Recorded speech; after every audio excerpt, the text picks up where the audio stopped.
Hello guys, good morning. মার সাথে এখন যাচ্ছি পুকুর পাড়ে। এই তো রয়েছে আমাদের বাড়ির সামনে রাস্তায়, দেখো রাস্তার অবস্থা কিন্তু খুবই খারাপ। এদিক দিয়ে যাব আমাদের পুকুর পাড়ে।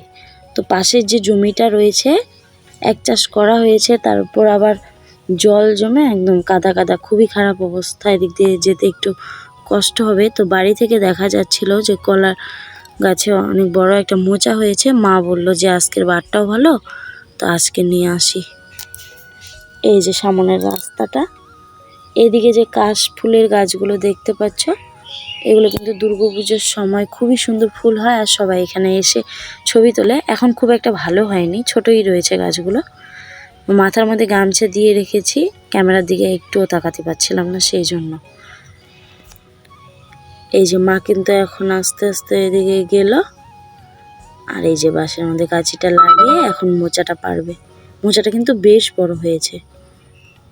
তোমাদেরকে কিন্তু মোচাটা নিয়ে আসলে আমি তোমাদেরকে ভালো করে দেখাবো। জমিটাতে একটু কাদা ছিল, সেজন্য একটু যেতে অসুবিধে হচ্ছিল।